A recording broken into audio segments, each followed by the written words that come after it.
We would like to thank today's sponsors who have made it possible for Rotten Mango to support children of Vietnam. They're a nonprofit focused on wraparound services for low-income communities. They've provided over 4 million nutritious meals annually. This episode's partnerships have also made it possible to support Rotten Mango's growing team, and we would also like to thank you guys for your continued support. As always, full show notes are available at rottenmangopodcast.com. Huge disclaimers for this case. I don't know why I always have to do these disclaimers for any other case that is outside of probably the Western nations. It's always the disclaimer of don't get racist. Like, just because there is one incident or one crime taking place in a country does not deem that country to be dangerous, does not deem that country to be off the travel list for tourists. It's one crazy person, a few crazy people. There are crazy people everywhere. Obviously, evidently, there are a lot in the United States. Another huge disclaimer is this episode is so graphic. There's no way around it. Please watch with extreme caution. In the interest of full disclosure, there are just in-depth descriptions of injuries as well as conversations of some very extreme interests that people have developed that revolve around self-exit. There are also elements of cannibalism. And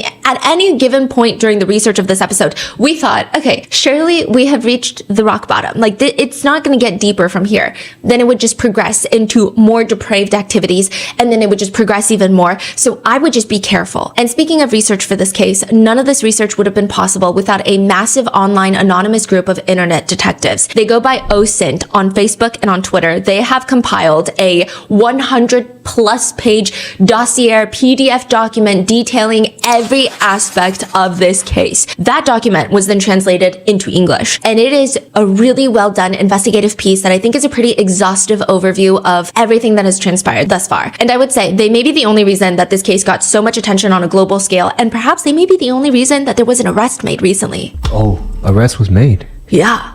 So with that being said, let's get into it. July 2025, a collection of 3 videos goes live, and each one of them is intentionally titled. It's a collection of 3 videos, and the collection seems to have, it appears to have been thought out, prepared, uploaded with the intention of being consumed by an audience. It almost feels like a trilogy, like it has a sick form of artistic expression embedded into it. You have to start with part 1, then 2, then 3. These are not standalones. When you click on the first video, it's about 3 minutes long. The camera angle is unflattering. It's unique. It's almost on the floor, angled upwards. If you were to prop your phone up behind, like put it on a book on the floor and then prop it upwards, you're looking up. It's very unflattering. No one's gonna look good from that angle. It's very much a homemade video. No edits, no intros, no color grading, no edited music. It's just a grainy phone camera. And it's 2 guys in an office. We don't get introductions. We don't know these people's names. We know nothing about these people. There's filing cabinets that take up 80% of the screen. They're not even lined up.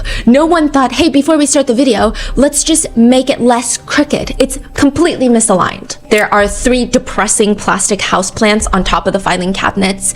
The only thing that's in view other than that is this wooden block just near the phone. So I guess it's on the ground. It's like a chopping block. And there are 2 guys standing on opposite sides of the screen. So you have a man on the left and you have a man on the right. On the left, you have a man wearing a blue-collared dress shirt and a pair of trousers. He looks like he came into work. This looks like an office, and he looks like an office worker. The only odd thing about him is the last 2 buttons on his shirt are either broken or just left unbuttoned. It looks a little messy. The shirt itself doesn't fit perfectly, so there is this weird feeling of like, is this guy's shirt? Is this a shirt that he's never worn before? Did he borrow this shirt? He looks maybe in his mid to late 30s, but the shirt is just so ill-fitting it doesn't make sense. He also looks very uncomfortable. On the right, you have a man wearing a dark athletic tracksuit with 3 neon yellow stripes running down the sides. So it looks like an Adidas tracksuit. The most notable thing about him, though, is that he's wearing an anonymous mask. The money heist mask. Mustache. Yes.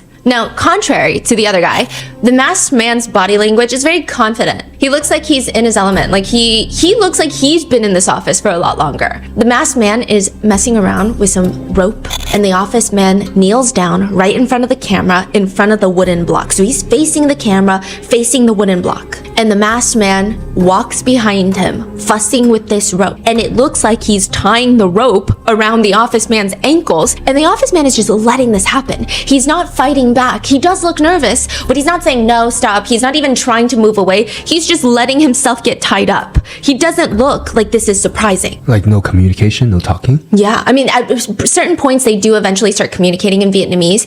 It seems like they're just giving each other instructions. The office man that's getting tied up, he keeps closing his eyes and he keeps swallowing. And he does rub his Adam's apple a lot. At one point, he's just staring into the depths of our souls, into the camera, rubbing his neck. Now, this hand gesture, I was trying to figure out a way to precisely describe to you the feeling of it.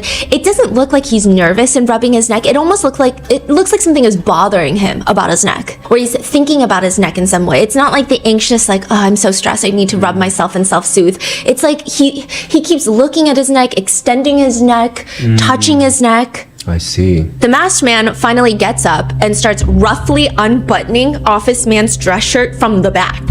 The masked man is fumbling a little bit, but it doesn't seem like it's because he's nervous, but more so he's just got big fingers and maybe he's not used to it. He's unbuttoning the dress shirt. Office man's interactions and reactions are weird. He glances down and he almost like flinches at the sight of his own body. And then he keeps doing this thing where he closes his eyes and looks away, almost like, oh, I don't want to look, I don't want to look. It's weird. It's really difficult to read the expression on his face. He doesn't look scared, he doesn't look sad, he doesn't look contemplative, but once he's shirtless, he waits for the masked man to tie his arms up behind him. He looks briefly annoyed that it's taking so long. That's the feeling. He looks annoyed at the masked man. Like, why are you taking so long to tie my arms up? And then he just waits. He's closing his eyes, he's squinting down, he's looking at the camera, and then finally, the masked man slowly, gently pushes office man's head onto the wooden block, adjusts his head so his cheek is on the wooden block and he's looking at the camera directly at us. Masked man grabs something off screen and it's a giant meat cleaver. He brings it up into the air right above office man's neck and slams it down.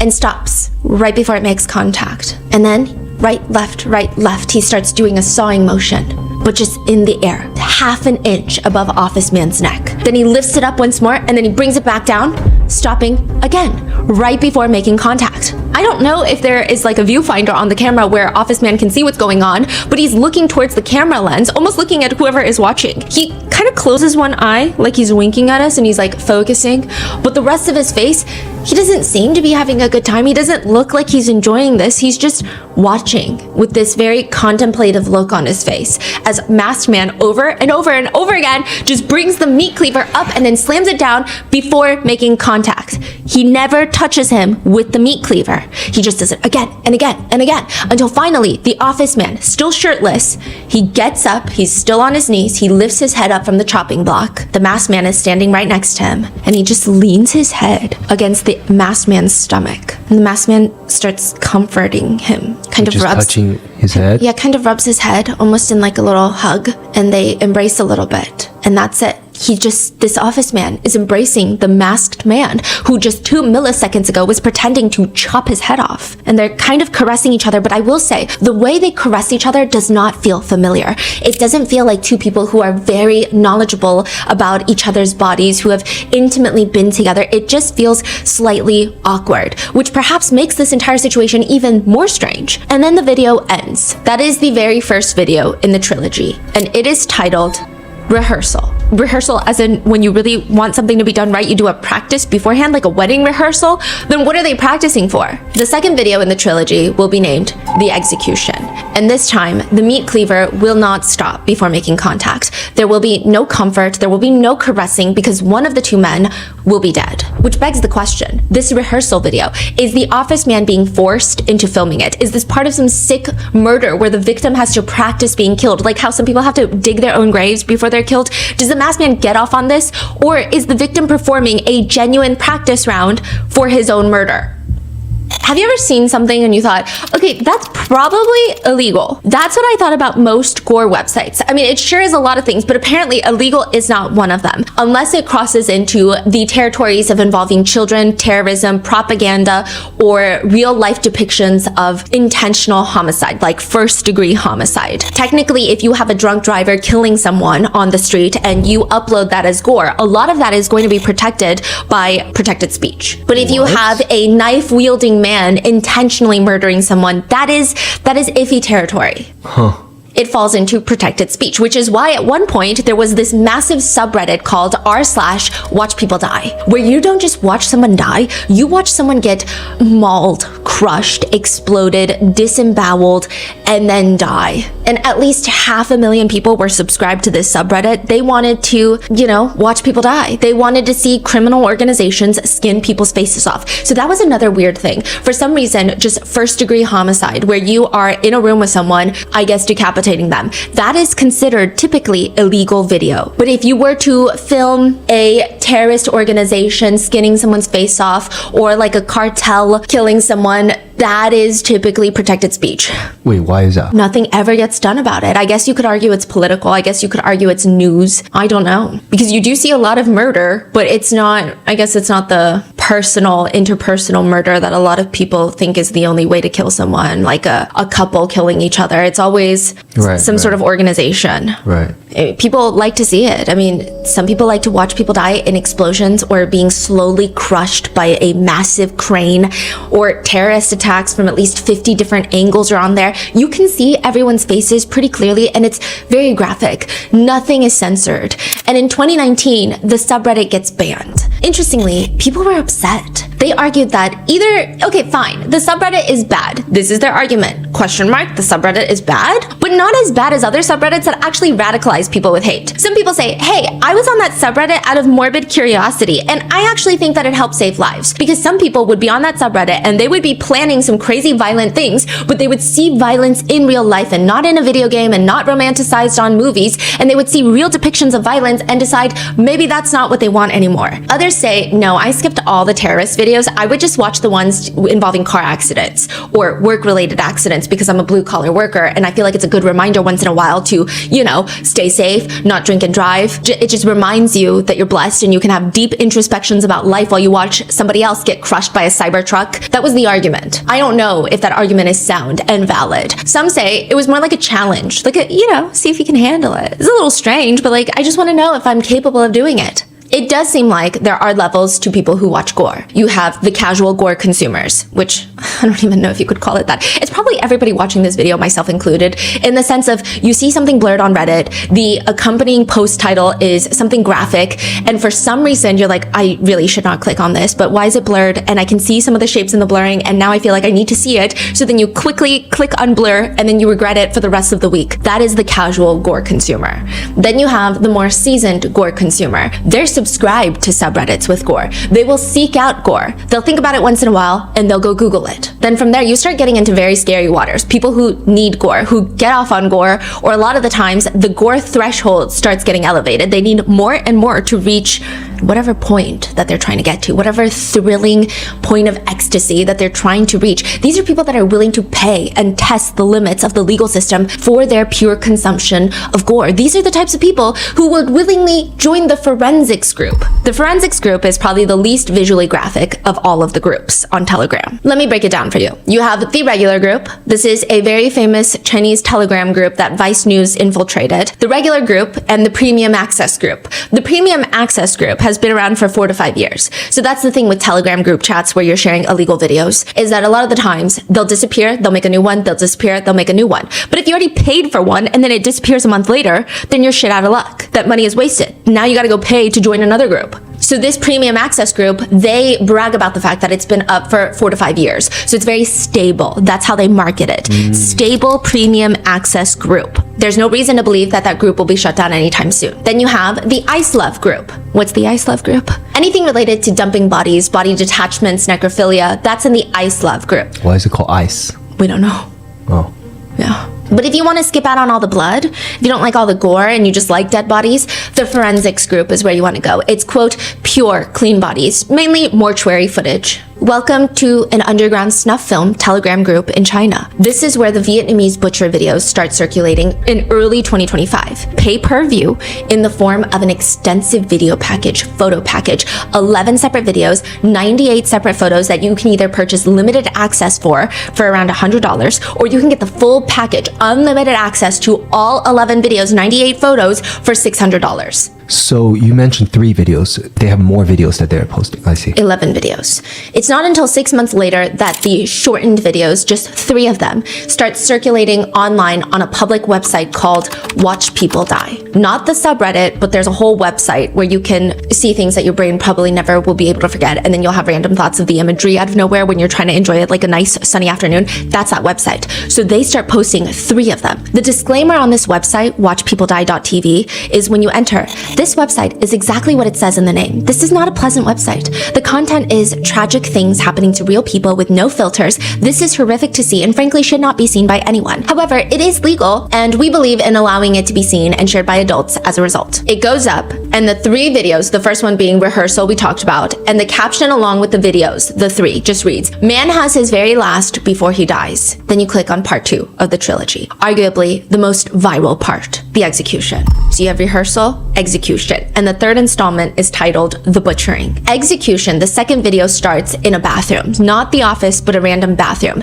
You start with the opposite angle as the first video. So instead of the phone camera being placed on the ground looking upwards, you have the camera looking downwards, getting a top-down view of this entire bathroom. The bathroom itself is not particularly a Zillow-worthy room. It's just a toilet on one side, a sink on the other side. There are tiled floors that look like they have not been cleaned in a very long time. There is a sheet of plastic tarp laid out. And the office man, it's the same man because he wasn't wearing a mask. We know this guy's face. He is laying on the plastic tarp and on his back. And the similar looking wooden chopping block is now underneath the back of his head. He's using it almost like a pillow. So this is like a different date? Looks like a different day. Could be later in the day. It's hard to tell because he's completely unclothed. He has not a single piece of clothing on him. We can't cross-reference with the pants or the dress shirt that he was wearing in the office. He's fully naked, flat on his back, laying down in this bathroom. And this time he doesn't look like he's contemplative or touching his neck or stressed or deep in thought. Instead, he is in the throes of ecstasy. He's like fully aggressively self-pleasuring. And right as he's about to get to where he has been working so diligently to get to, another man,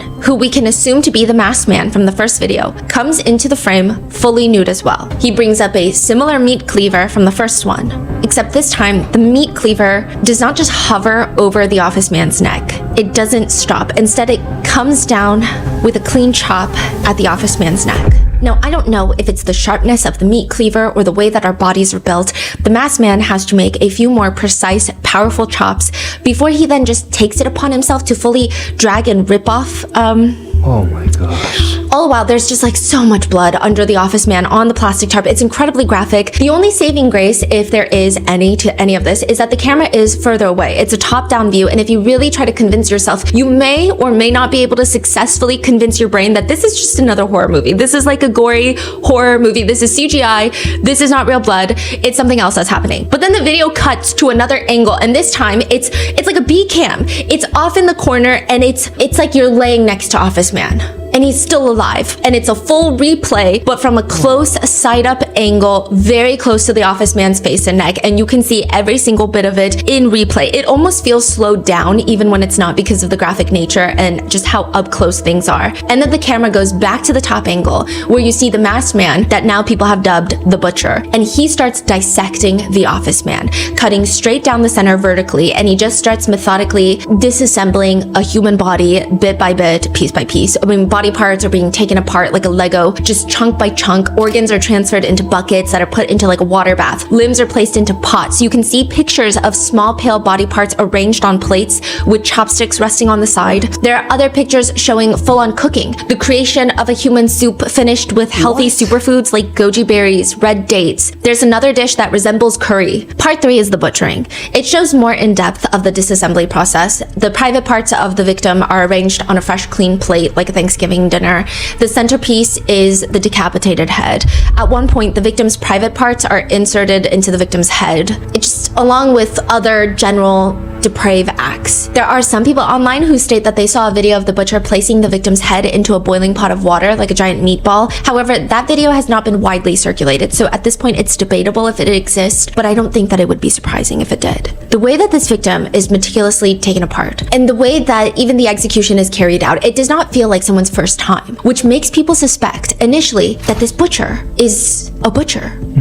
That turns out not to be true. So who the hell is this butcher? And who's the office man who is self-pleasuring before death? Who's the victim? What's happening? Is this even real, or is this like a fake video? It would not be the first time that a fake snuff film circulated, tricking the initial set of viewers online when it goes public of thinking that this is a real murder, which would make sense. I mean, considering there was a whole rehearsal video, like you have a table read before a movie filming. Maybe that is their acting before the big act. The collection of videos gets heavily studied by the internet, and they come to the conclusion that no matter how cynical, no matter how skeptical, there is no way that these videos are fake. These videos are very much real. There are all these other details that start getting noticed as people are combing through to even just verify that these videos are real. The minute that people start analyzing the footage for what it is, there are so many things that come up. Firstly, you can hear in the video pretty clear noises of motorcycles passing by, dogs barking, which would suggest that whatever is taking place in this bathroom, this is probably in a relatively busy area.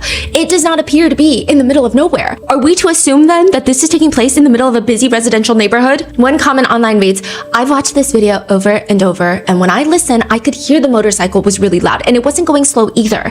It sounded like it echoed quite a bit. I think this is someone's house." Or maybe this is, I saw someone else online say that this was a restaurant owner and this is a restaurant bathroom, which would make sense because they would have big buckets and basins and iron tables and bowls and chopsticks. So is this happening in a restaurant in a busy city area? So far, the theories are that the butcher is either a real-life butcher or a restaurant owner. A restaurant owner would also make sense because they would be proficient in disassembling chunks of meat. But that means that people are under the impression that this is not the butcher's first time butchering large quantities of meat. Then you have another group of netizens that wonder, what if it's not the butcher's first time butchering humans? What if they're not proficient at butchering large animals, but what if they're just good at butchering humans? If that's the case, how many times have they done this before? And are they the only ones doing this? Like, are there others? One of the more distinguishing physical traits of the butcher, the whole time, a lot of the times he's naked, and he's wearing a face mask. So instead of the anonymous full face mask, he's wearing, one of those COVID face masks, a medical mask. And you can see a big part of his body.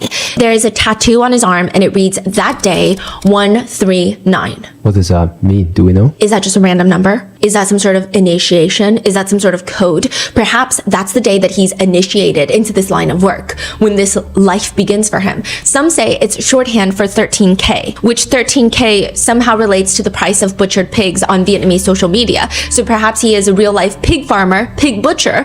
Others say this could be an identifying number for his videos. If this video has been circulating on Telegram group chats and there's an organization of people who kill people and create snuff film video content, how do you know who's the killer in each one? Because they need to get paid. So this tattoo, 139, maybe he's killer 139, 139. Because this could just be a giant snuff film ring that could be made. That one of the most disturbing ways to start a book is you flip open the page and the main character is talking in depth about how she watches JFK's assassination footage over and over and watches the part where Jackie Kennedy is having the worst day of her life, scrambling to pick up the pieces of her husband, and how the main character thinks about this every day in order to reach the pinnacle of pleasure. Like, that would be a really good argument if you told me that is the worst way to start a book. I would not argue with you. That's precisely how the Japanese manga Applicant for Death starts. Main girl spends multiple pages describing how much she likes the idea of basically being murdered. At one point, another woman appears.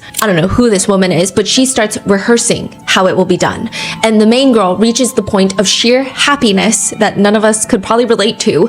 And eventually she is shot, but she's still alive. And she is playing with her brain matter while the other woman is playing with other things, and she reaches her destination before finally arriving to the point of no return, death. However, that is where the video ends and the manga cuts to a guy watching the computer screen. He's getting off on this. And the female executioner tells the audience, and she's breaking the fourth wall mid-murder, "We only sell the rest of the footage to people who can keep quiet and pay enough. We'll check up on you. Even if you order, we'll just send you a generic video. This video is not for sale to the general public." Wait, I'm so sorry.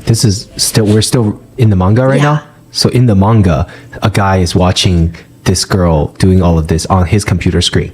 And in his computer screen, they're talking to each other. So it's okay. Wow. And the guy behind the computer screen is getting frustrated because he wants to see the rest of the video. But the female executioner continues, "Depending on the results of our investigation, we may give it to other people free of charge." She continues that the people in the video are not leaving this world because of illness or pain or debt. They're doing it for pleasure, for desire. She says, "We can give you the experience you long for. I'm waiting for your call." And the guy starts fantasizing about it. And it somehow, his sister gets involved, who they start having relations, and then eventually he calls the executioner to come and kill him. And he just, the whole setup is he wants his sister to watch him die, and he's going to have intimate relations with the female executioner. And right as he's reaching that point, his sister, who is on standby with a giant sword, is going to cut his head off. And this manga and the rules of human anatomy and the limitations of modern medicine do not apply, because once his head is cut off, he's still alive. So he's like watching his body still finish relations with this female executioner, and then his sister decides that she's going to have relations with his body, and the female executioner is now holding the sword, and then kills his sister. And so now she places the brother's head and the sister's head next to each other, apart from their bodies, and their bodies are still doing things, and the heads are making out. This is like a 40-page manga. I didn't know so much could happen in 40 pages. It started progressing into more and more alarming territory, and to my amazement, it never ceased to just stop being disturbing.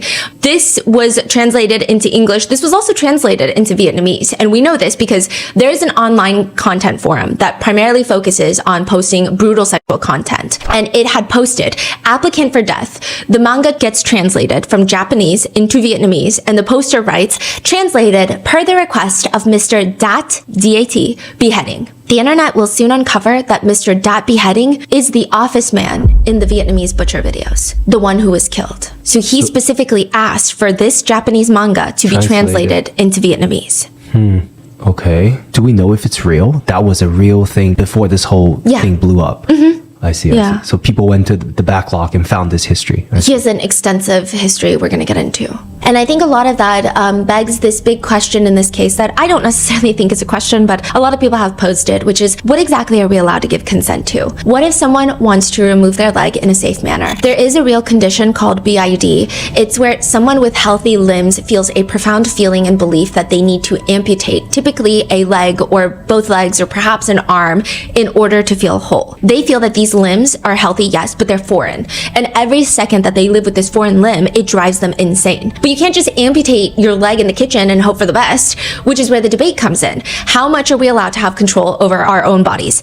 How much are we allowed to go to a doctor and say, "Can you please cut off my leg?" Can you consent to that? Can the doctor do it? Do the rules apply? But the doctor is not supposed to cause harm, and objectively, they could argue that this would be causing harm to your life, but you could argue, no, in fact, having this leg is causing harm to my life. There's a lot of debate on this. I mean, it's a very rare condition, so the debate is not extensive. I will say some really messed up people have extended this debate to include transgender community members. I don't think that applies. For this, it's specifically, there is a huge argument of, well, if you lose a leg and you choose to amputate your leg, then you are now viable for disability checks. Now the taxpayers are paying for something that you have to live with for the rest of your life, and you have to continue getting probably in-house care for an extended period of time. So there's like all this debate along with that. There's just a lot in that. It's completely separate from any other debate. It's just that. How much can you be in control of your own body, and to what extent? And then how can you say it stops there? What if you take it a step further?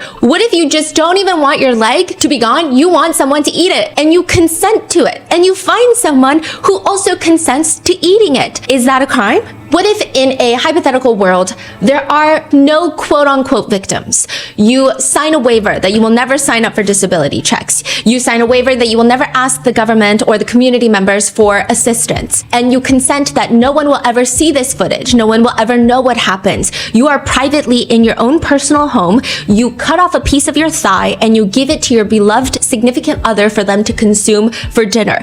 Is there a crime that is committed? Yes or no? Because is there a victim? Can you have a victimless crime? That is the whole debate, and we can probably go on for the next 24, 48 hours, the next 5 business days, and I don't know if everyone is going to come to an agreement. There's a post on an online forum, though, where you can ask people to solve your life's biggest problems. The post reads, "How long does it take to fatten a long pig? Months? Years? I'm interested in fattening a long pig. Right now, 125 pounds to eat. How much should I fatten her for the best eating? And what do I use to fatten her?" I didn't know this, but apparently some Europeans call humans long pigs because we are longer than a pig, but we apparently taste like pork, humans. That post was on the now defunct Cannibal Cafe forum, which I'm sure if you've been interested in any sort of true crime cases for a while, you know about the very infamous Cannibal Cafe case of the German cannibal who murdered and killed killed his victim to be eaten. I mean, this is a forum where half the people want to be eaten and the other half are very, very hungry. Another post reads, anyone need a blonde girl for the main course dish to eat? See my email and write. I will show you my delicious meat. Another one rants about how men just aren't cannibals anymore. The post reads, looks like these aren't real cannibals on here. The kind of cannibal that would actually go for a hunt for a female captive to capture and prepare and roast and eventually eat. Probably some male cannibal wannabes on here, but they're held down by the leashes of their wives and kids and girlfriends. The website Cannibal Cafe is now down after, like I said, the very famous German cannibal murdered and cannibalized his victim in 2001.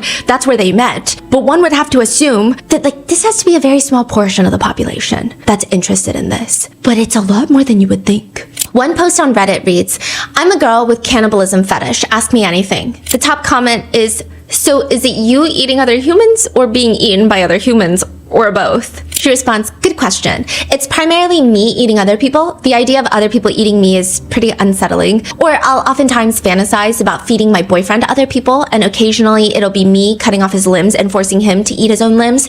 God damn it, he's probably gonna read all of this. On a separate Reddit thread, someone writes, I get the idea of someone wanting to eat human flesh as a specialized interest, like a fantasy, imagination. I mean, I get it. I mean, I don't get it, but I get it.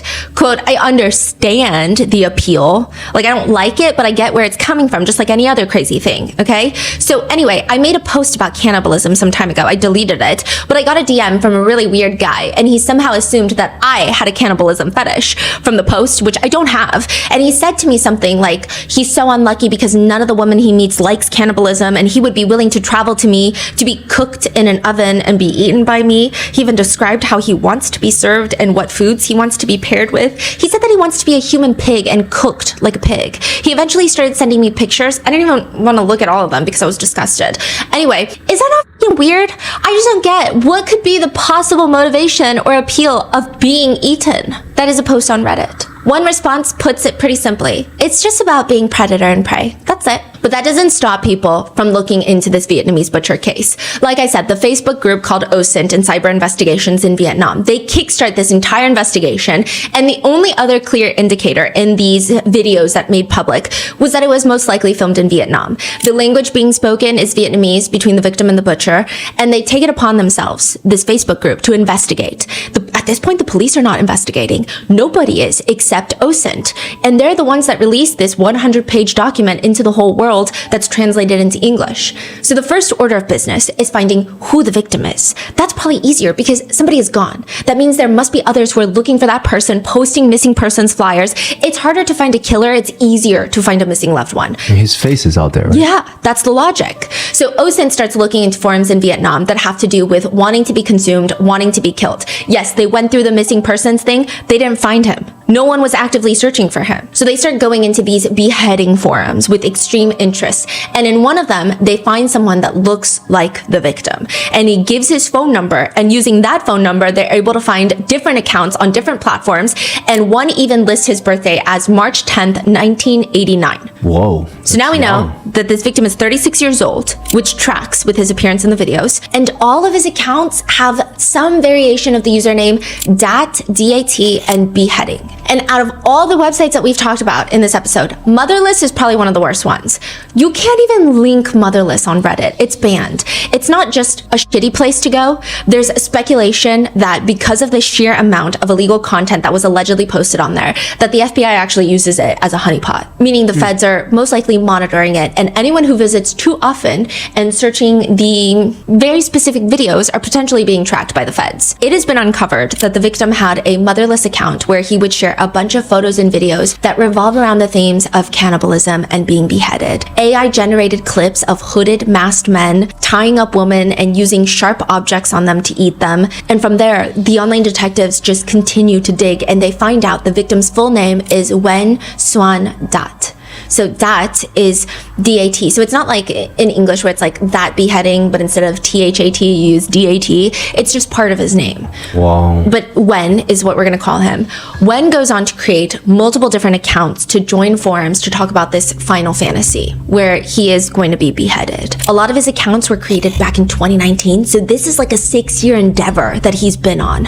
One of his accounts just read, I love beheading. I also want to lose my head with an axe or a sword. And there's also indication indications that this probably was way before 2019 his interest started. There was this online group called Girls Beheading Lover, and they post in 2018, anybody like role-playing about beheadings? Inbox me, only girls. Wen responds, can you connect with me? Are you a male or a female? I'm a male, but I want to have my head beheaded by a female executioner. Wen responds to another post in 2022 that reads, is anyone in Hanoi interested in the topic of beheading? Looking to chat with someone about it. If interested, please inbox me. Another person responds to that post, I want to die, seriously. Wen responds, are you for real? If so, please inbox me to discuss. It would not be an over-exaggeration to say that Wen seems obsessed with the idea of being beheaded and killed. He even requested the Applicant for Death manga to be translated into Vietnamese. I mean, this manga is very interesting because it could more or less, the fantasy that the victim ultimately settles on feels very reminiscent of this manga. Even having the head pulled and then placed to watch the rest of the body kind of mirrors the manga. By the way, you say one of the person online posted to say, I wanted to die, and he responded, oh, please email me. Yeah. So he's interested in... No, he's only interested in being the victim, but he likes to connect with people with like minds so that they can talk about their fantasy together. And a lot of the reason that this case gained traction in uncovering details was friends of Wen, online friends who had similar interests, would share messages that they had with Wen. Like one from 2023, his post reads, offering my head, but no one is taking it. And then the next year in 2024, he posts again, offering my head, waiting for someone to take it. So for years, since at least 2019, he has been begging for someone to partake in this final fantasy of his.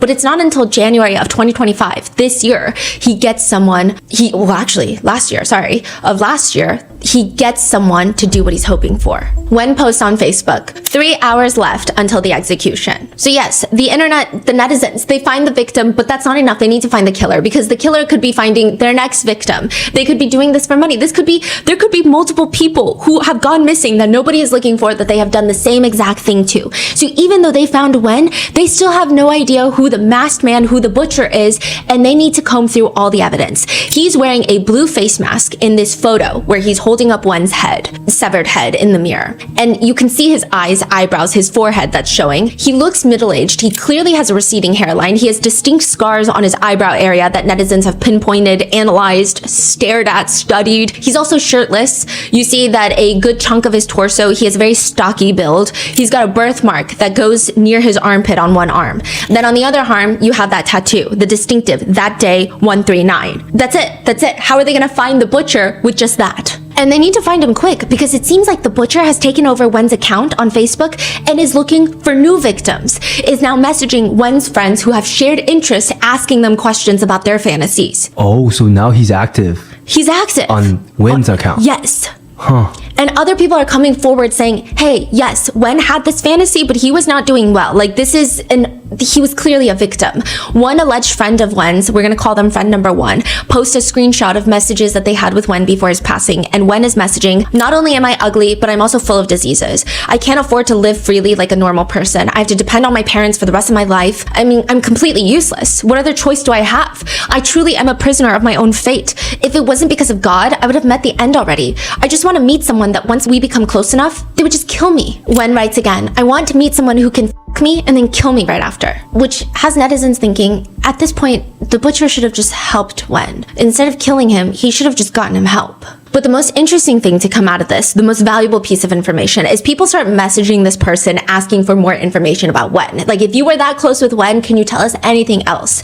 And they state, well, Wen was pretty normal. We only met once, maybe for like 30 minutes. Really? When was that you guys met? Was it a long time ago? He just was spending the 30 minutes to talk about how he liked having group activities with other men. He showed me a video of himself performing oral on a man. I mean, I can say this though, Wen's fetish for wanting to be beheaded is very real. But the most valuable piece of information is this anonymous friend tells the OSINT, the online investigators, I know the name of the butcher. He goes by the name Chung. Wow. C-H-U-N-G. And as the investigators are getting closer to figuring out who the butcher is, a post pops up on their Facebook group. I am the executioner. Who can catch me? Then another post from a different account. So now this is a different account and it's a picture of someone's meal and it appears to be a plate of meat and some soup and some noodles. Come on, it's just a few pieces of human meat. It's unclear if this is real human meat. It's unclear if anything, but within an hour of this picture going up, it gets taken down. So is this really the butcher? Is the butcher scared? The netizens, are they getting closer to figuring out who the butcher is, so they're freaking out? So in the final installment of the snuff film trilogy titled Butchering, it looks like it's being filmed in a kitchen. And on one side, you have half of a plastic water bottle. It's called La Vie. So at this point, the online netizens are like, we know for sure this is happening in Vietnam. These are not Vietnamese like diaspora in other parts of the world, because yes, in the video they're speaking Vietnamese, but that doesn't mean that they have to live in Vietnam. I can speak Korean, but I'm in the United States. But this water bottle is specifically sold in Vietnam. So they're like, okay, this is happening in Vietnam. But also on top of that, they find like these very mundane little trivial inconsequential pieces of items. There's a bottle of dish soap. The netizens have discovered that this is really only sold in the northern area of Vietnam. How do they know this? Because the dish soap is Chinese. It's like a very cheap Chinese brand, and the northern part of Vietnam borders China. So they really only sell this in that area because they have Vietnamese dish soap in all the other areas. Yeah. So this is like very easy to bring across the border, or like people will go up there and buy it and then bring it back. So they're like, this is definitely only on the northern part of Vietnam. So people start pinpointing it down that way. Okay, so not only is it just Vietnam, it's on the northern part of Vietnam. And then we've got all of these things in the kitchen. So the kitchen doors are this weird avocado green color that's very specific and unique. I mean, there's got to be something. So as they're hunting that down, another YouTube channel pops up. They have been investigating this diligently from the very beginning. They're called Ketomo, which translates to the curious one. They went as far to try and reconstruct the scene of the crime. But because with the suspected homicide taking place in January of this year, with videos being circulated later in July, and then just radio silence, a lot of people thought that this was almost like an urban legend. It's just going to go down as one of those internet things we never get the answer to. But he somehow is able to track, and he says, I think I know who the butcher is. And he posts a picture of who he believes is the butcher. So this is a picture that he got on someone's personal Facebook account, and he photoshopped a mask on and then compared it to the butchering video, and it looks like the same person. It looks like the same person, but this is where it's weird. It looks like the same person, does not feel like the same person. Clearly, in the one that was from his personal Facebook page, his face is relaxed. He looks like a happy guy. In the other one, he looks like a killer, but you can see the facial features, they're all very similar. The smile lines, the eye shape, the eyebrows, the scar above his eyebrow, everything feels exactly the same. Now, the curious one, the YouTuber, releases a statement that he's going to be withdrawing from this investigation, and that the perpetrator is in a high position of power. And just know that if anything happens to this YouTuber, every single piece of information that he's dug up, he's got like a kill switch, if you will. It's gonna go public. Wait, so he dropped this high power individual's identity Just photo. But with that photo, you can find out who he is, wouldn't it? Yes. More importantly, he drops a screenshot of the individual's social media account, and he blurs out the name, but people are very easily able to unblur it. And the username is Tan Chung 11111. Chung. People start cross-referencing that username with all the different social media platforms, and they find a lot. The two of them, Wen and the Butcher, seem to have crossed paths on a gay group chat called Likes Beheading. Wen is really active in the chat, saying things like, I want to be beheaded, I volunteer to be beheaded. There's additionally a supposed leak message thread between Wen and a friend of his, where Wen sends them a picture of his head on a chopping board. He's alive. And he writes, I'm ready, waiting for the time. His friend responds, who's gonna do it? Chung? No, another person. Why don't you just let Chung do it? Waiting around for Chung is difficult. What do you mean? He agreed, but he keeps pushing and delaying the time. The potential suspect, the Butcher, their social media history is also pretty extensive. It's also very interesting to see how somebody's interest and taste evolve over time. It starts off with scatology, which is a pretty high entrance for specialized interests, but there's a post that reads, anyone here eat shit in the game? You want to be the shit eater or the shit maker? To which the suspected Butcher responds, the shit maker. In 2022, the suspected Butcher posts pictures on a forum showing dismembered pieces of a body. He claims that this is just like a scary themed horror post. This is just to get everyone to toughen up through the usage of gore, but it's not real. However, it is theorized now that this could very well be a victim before Wen. He also continues to post pictures of what appears to be men's private parts that have been taken off off the body. One of them is delicately spray painted in gold. It's unclear if this is like an artistic piece that he found, if he made it, or if this is a real human body part that he's used to create this. He likes a ton of other posts that have to do with eating meat, and specifically the purchasing of dismembered male private parts. He's buying them, he's selling them, and I don't know. Like dark web? No, just like on Twitter, on these forums. I mean, people will write things like, I need to castrate myself. I need money. How much for all my privates? And he'll say, DM me. I want it all. I want to eat it so bad. Now, I don't know if this is some sort of role play that's happening on social media, if people are just engaging in this stranger to stranger fake fantasy land, or if he truly is purchasing a lot of these male body parts. I wouldn't be surprised, judging by the fact that somebody is dead and somebody was killed on camera, but it's just very strange how there is a large community of people doing this. It's not even just one person, and it's not even on the down low. These are just out and about on regular, publicly accessible forums talking about how they want to purchase sometimes 1 ball, 2 balls, the whole set. He also talks about how he wants hands and feet stewed with bamboo shoots and a male body part stewed with lemongrass and chili. And the way that he writes about it, it seems like he's talking about food that he's eaten before. It doesn't seem like, oh, let me use my imagination. I think this would taste good. The answers and responses to these inappropriate messages online seem very firm and confident, as if this is his favorite dish. Other times, he just gets straight to the point. There will be people posting inappropriate videos, and I didn't click on them because I was scared of the links, but they seem to be inappropriate videos. I don't know if there's cannibalism in the topic of the video, but they seem like your run-of-the-mill, inappropriate, X-rated videos, and he's just DMing these creators. I want to kill you so bad. I really want to kill you. So at this point, people start digging and digging and digging, and they find other accounts that are related to Tan Chung, and they realize that Tan Chung is a young kid, a kid in his 20s, a kid to wealthy parents. There's a picture of him sitting on a sidewalk in front of his family-owned red Mercedes, but more importantly, this kid is wearing a distinct athletic tracksuit with yellow stripes going down the sides, exactly like the one from the rehearsal video. Wait, but in the rehearsal video, it wasn't a young kid, was it? I mean, the whole face is covered up, but I will say that they seem a lot more stocky in the video, but maybe this young kid just edits his photos.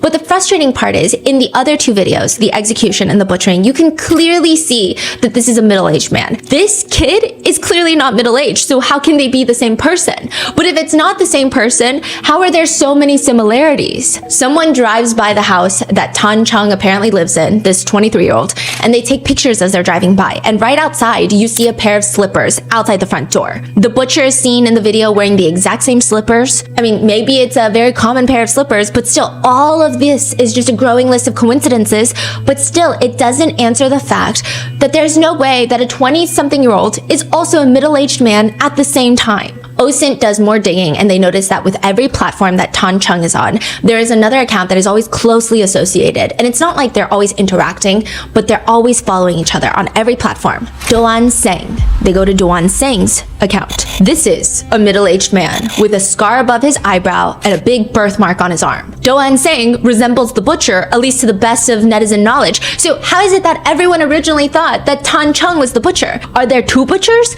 Is this like a whole operation with multiple people involved? If you go to Tan Chung's profile, you'll see that he was born September 13th, 2002. Everywhere else in the world, they do day, month, year. That's his dad. Yes. 13th of September would be 139. The tattoo on the butcher is that day. 23-year-old Tan Chung is not the butcher. His dad is. And his dad has been using his son's name to create online profiles to join these group chats where they fantasize about killing and eating people. It's the dad. Wow. So, but is the son a part of it? Does he... The son does not appear to be a part of it in any way. It seems like he found out after the fact. And after the fact, it seems he's on his dad's side. Whether Really? he believes that his dad is innocent, whether he believes, well, the victim asked for it and my dad was just doing what he asked for. Why is that such a big deal? I don't know what his mentality is, but it does seem from very limited evidence on social media of him reposting like memes that he is in some support of his dad. So the dad's wearing his son's clothes? It seems like they As share well? clothes. Huh. And the dad is not just a random person. He is the former deputy head of Market Management Department number 4, which sounds like he works at a supermarket, but it's not. This is basically a huge government entity that enforces and inspects all of the commercial activities in a local area. It's a business department of an entire community. This man has a wife, he has 2 sons. I wouldn't go as far to say that he's a great dad, even if I didn't know of this crime. If he has a cup in his kitchen that reads "Best Dad in the World," that cup is a liar. He seems normal, but he's just... Like on his personal account, he posts a picture of abalone porridge. But the piece of abalone, which, if you guys know abalone, it's like a shellfish where it's really good for you. It has a lot of health benefits, but it's like maybe 2 fingers and it's slimy. It's like a giant mussel, like a clam, like a giant clam, a giant mussel, but definitely thicker and chewier in texture, but just look-wise, if you haven't seen what abalone looks like. However, like a mussel, all the sides are flat. They're smooth, they're flat, and then the edges, they have like the mussel texture with like the ridges that come up and get a little chewy. But this one, the side is not flat. It has an opening that is very reminiscent of a female body part. Now, some people have mentioned that abalone in general does resemble female body parts, but this, when you see it, I mean, this doesn't resemble an abalone. Perhaps abalone looks different in different parts of the world. Perhaps this is a faulty abalone or someone who messed with an abalone to make it resemble a detached female body part. I don't know. I saw the picture of it. So he posted on Facebook, yeah. And he titled it "Abalone Porridge," or he just posted that just photo? Posted the photo, and it's I don't know. I mean, I can't imagine that he would post it if it was a crime, but then again, I don't know. On his own personal account, he was posting the gold male private parts that looked somewhat artistic. Right. So, okay. So he's pretty blatant about this. Yes. He's also just not a family guy. He posted a whole biography of a Japanese adult actress talking about her childhood and then how she gets recruited into the industry, just everything about her. I mean, this is a dad and a man who works for the government. He's actually retired earlier last year in 2025, but it was that he was still working in January. And this is very important. Once people find out that it's the dad, they start going through all of his personal accounts, and he has a ton of those like old people videos where they're just... So yes. Far, everything you said is like real-time discovery in the last few months by the internet. Yes. The police are not investigating. Until like everything was crystal clear, the police came in. Mm-hmm. Not even was it just crystal clear. It became so crystal clear, and this man is in a government position working as the deputy head of market management. There was outrage. I feel like the arrest only happened because people were able to figure out this is a government official, and people were super pissed about it. Had it not been, I don't know if an arrest would have been made. Because you were saying like when this came out, there was a lot of suppressing, right? Like nobody can even talk about it publicly. Yeah. Wow. And then I think that some people, I will say that there were a lot of ignorant non-Vietnamese people who probably added to it, which I think a lot of people were suppressed and could not talk about it. And then I think the people that did want to talk about it, a lot of Westerners would be like, this is why you can't go to Vietnam. Because, I don't know, we're dumb over here. I see. So then it just made it all worse. It's like, I don't know. Have you ever read the news in America? We're not doing so hot. Maybe we should worry about our own problems before saying stuff like that. But you get the idea. Now, the rehearsal video, it was filmed in some sort of office. And this is very important because all of this, people were able to cross-check, and they realized that all the butchering videos happened inside of government buildings, the offices in which he was working. The rehearsal video, even the misalignment of the cabinets, it's in the background of one of his own personal photos that he was filming outside of the office. The kitchen is part of a government building. The green avocado shutter doors, the kitchen tiles with the white and the blue little clover designs, that is all a government building. The bathroom is a government building. How does he have no fear of, he posts these on Facebook and then he's doing this whole operation inside? I guess he thought that these photos and videos would only circulate on Telegram, which at that point, if your coworker is on Telegram purchasing these videos, then maybe you just find a friend in the game. You don't find someone who's going to rat you out. It's impossible for him to be this ballsy if this is his first time doing something like this. What makes it even worse is it was timed to perfection. It seems that Wen is murdered near the end of January 25th, 2025 to be exact. That would be the perfect window of opportunity because Lunar New Year is January 26th, 2025. There is a 7 to 10 day holiday in Vietnam and a lot of Asia where nobody goes into the office. The office would have been completely deserted. Wow. So with that, November 28th, an arrest is finally made. The believed butcher Do An-sang is arrested. Authorities allegedly find bone fragments in pipes and drains, 3 teeth found under the sink. But more importantly, he just confesses. He ends up admitting to what he's done. He manages to be a victim blamer the entire way through. He states that he met Wen online, and Wen is the one that gets him wrapped up in all this dark stuff. That Wen repeatedly gets him introduced into beheadings and all of this dark interest of extreme groups, which he naturally did not want. He said he was repulsed by it, but Wen kept asking him, and finally it's Wen that convinces him to commit these atrocious acts against Wen. But after Wen, he does the very normal, common sense thing of separating the body into bones, flesh, and organs. He boils the parts to help with decomposition and odor. For the bones, he smashes them, pulverizes them, and for the flesh, he places them into 10 plastic bags and then feeds them to wild dogs, stray dogs. As for the meat cleavers that he used, he got rid of them. And he still tries to play this all off as if this is his first time and he was just convinced into doing this by Wen. Wow. And as for Wen, netizens were able to find which village he was from, and they called the village head. They do confirm that there was a guy with the same name, same age. A few years ago, his dad passed away, and he ran away from the village. His mom has really severe mental health struggles, and that seems to be why no one has been looking for him. And it seems like that is where we are with the Vietnamese butcher case. I think it's crazy that none of this would have been discovered without netizens. I think the fact that this was just posted on not even like the dark web is so unsettling. But what are your thoughts? Have you guys heard of this case before? Yeah. Let me know in the comments. I don't know. Do you think they're going to find out more histories of him, or this is probably the only case they're going to be? I would not doubt that there are more victims. I don't think they're going to look. What are your thoughts? Let me know in the comments, and I'll see you in the next one.